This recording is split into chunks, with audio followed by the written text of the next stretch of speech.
man, I feel like I passed half the state of Florida. 118 cars is a lot of cars to pass in one race. We physically couldn't lose anything. There was nothing to lose, and there was everything to gain. And with that, it takes so much pressure off when you know that if anything happens, that you're not going to be any worse than second. And considering the fact that 10 weeks ago we were saying that we were wasting a spot in the chase to begin with, second wasn't so bad if that's what happened. But at the same time, I mean, you don't have to dangle a carrot in front of us to get our spurs jingling and get us excited about what we can get. The good thing right now is that we're sitting up here as champions right now, and I don't think any of us are really too concerned about anything other than having fun tonight and enjoying the accomplishment we've had over the last 10 weeks. Man, I've been racing 31 years. I can't even remember races, some of the races I've won, but I would have to say that under the circumstances, I got to believe this is definitely one of the greatest races of my life. I appreciate that battle that we had. It was a David versus Goliath battle to the end, and to have the week that we had and the sparring that we had at Media Day, and to come here and finish the season running first and second, I don't know how it gets better than that. It just was an awesome ending, and to get both of these guys beside me, their first championship, it is an unbelievable feeling. Well, I think about all 12 of us at the dinner were joking around about that, and none of us thought it was going to be possible. So, I drove down here in my F-150, and I was planning on driving back, but they tell me somebody else is going to have to drive it back for me.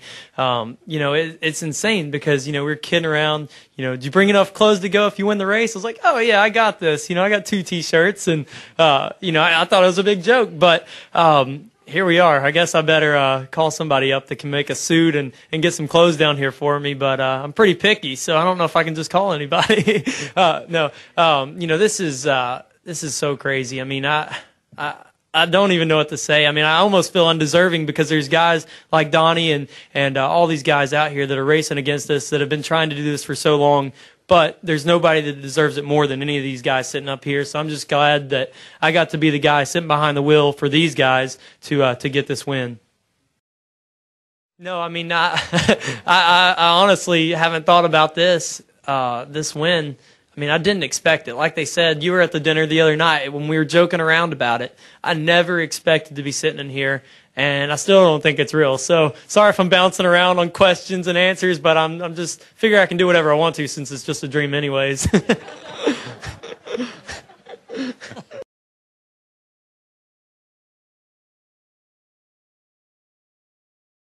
Everything kind of came together here, and we were able to overcome adversity, and I think when we look back at this years from now, I personally, that's what I'll think about. It'll be about overcoming adversity, and I say this to Paul all the time, everyone on our team, that nobody gives us anything, and they sure as hell didn't give us anything this weekend.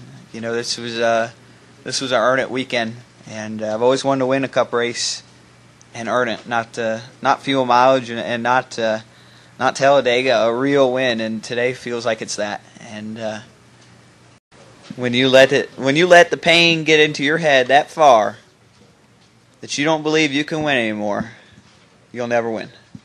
And woke up this morning feeling like we could win the race.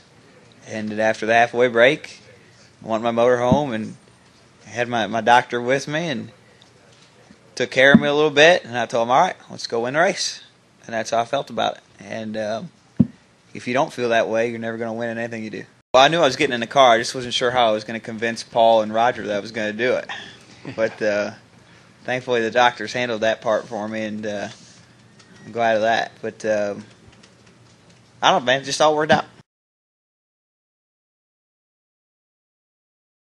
Just looking back on all the people that have contributed to it, from Hendrick Motorsports, different crew chiefs and crew members and guys in the engine shop. I mean, it's a team effort, and to win 85, is unbelievable, and to do it here at Atlanta. I mean, I'm not sure where to really kind of rank everything, because the significance of this win today, the timing of it, doing it here at Atlanta on such a tough racetrack, battling with Jimmy, bonus points, the 85th win, the momentum that this team has got right now, and the race cars we're taking to the racetrack. It's just, man, this is cool. I mean, it was a nail biter all the way to the end, and he got real loose off of 4 coming to take the white.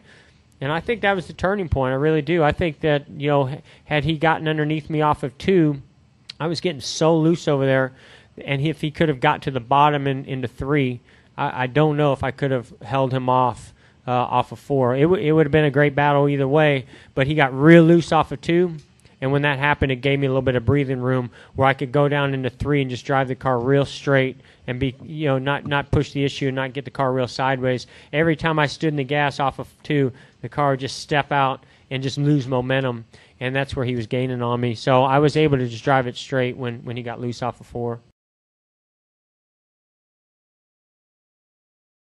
Well, there was a lot of emotions. I was trying to get them all out at that point, so I didn't show it too much on TV there, but I couldn't help it. It's Mother's Day weekend. My mom's not here. She's in Tuscaloosa, Alabama. She left Thursday about the same time I left to come down here to go and save some animals down there and help out with the recovery efforts there. There's been a lot of focus put on other areas, and they kind of a little bit got forgotten about there. So she's down there doing that, and she's always been there for all my wins, all my races, everything. She doesn't miss too many of them, and to not have her there, that got me choked up a little. It is right now too, but outside of that, there's been so many ups and downs for my career, and so many points where you think, man, what am I doing?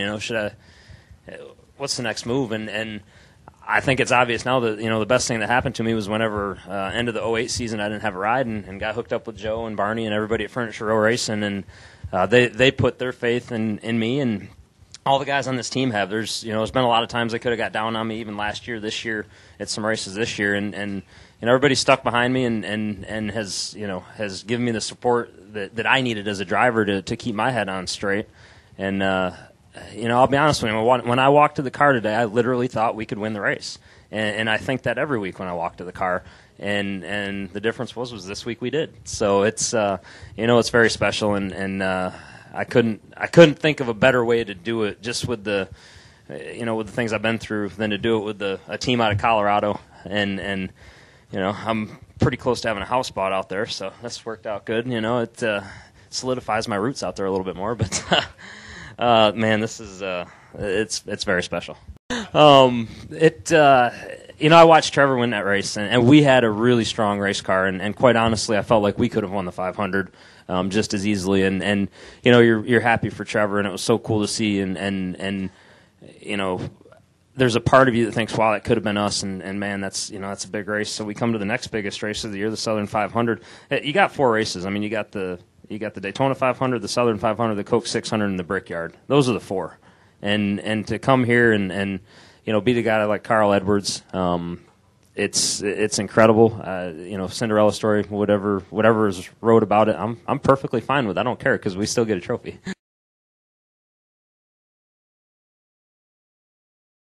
From my perspective, we were complaining with the old package, riding side by side, and there wasn't enough passes for the lead, and there was always the big wreck. Now we have a ton of passes for the lead, and statistically you look at the race and it looks pretty awesome. From a driver's standpoint, we have a lot more control now with what we can do. Yes, it is still plate racing, but we can race. You can make stuff happen, and there is a technique required to stay together and to work traffic together and to communicate, and it puts it back in the driver's hands a lot more than the old combination of racing. So I think it's entertaining. There was some mystery. I didn't hear anything on the radio, and the first voice I heard as we went into turn 1 was Junior, and he said something like, hell, I think the 48 won.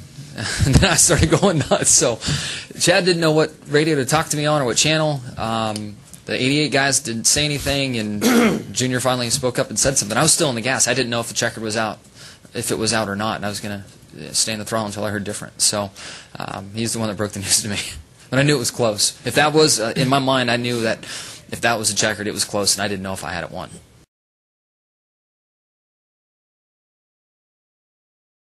Man, I've been coming here for a long time, but not nearly as long as my dad. And to be the first one after all his years of trying to win him a race at Indy. Very special. 1989, I think, was my first year here.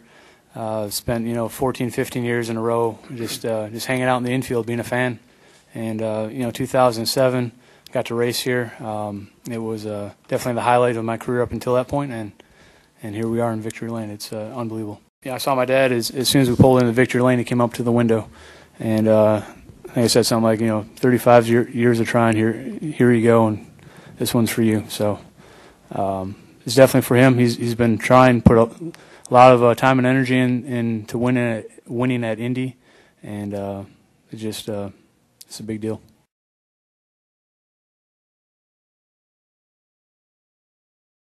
Oh, yeah. The championship, it's amazing. You get to spray champagne everywhere. You're on top of the world. It's the best feeling in the world. What? Stink real bad. Yeah, you stink real bad.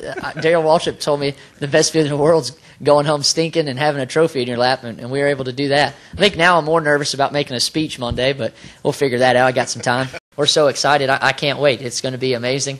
I feel like we can do it again. 2 in a row would be awesome. Just keep moving up and doing our job, and we'll be there at the end. I was able to run some really good races with the Nationwide Series this year and feel like we stack up well. And we'll have similar equipment. RCR and Pop always make sure we have the best, and we'll go out there and do our job in that number 3.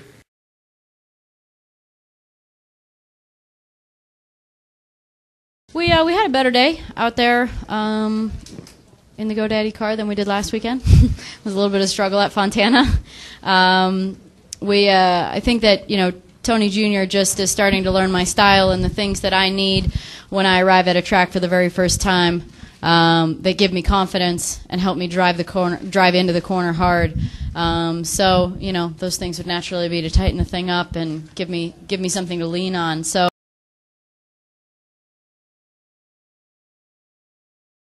From everything that Jack's done for me is that he cares about me as a person and really wanted me to succeed. If he didn't care, he wouldn't have put me in the body shop. And I think that's one thing that I learned from my dad. He was tough on me growing up, but it was always for a reason. And Jack has been an awesome team owner. He's done a lot of great things in NASCAR, and I'm just glad to be a part of this one little thing. And he's been doing it a long time. He's got his ways of doing things, and you just got to look at the positives from it. And I think that was one of the biggest things I learned.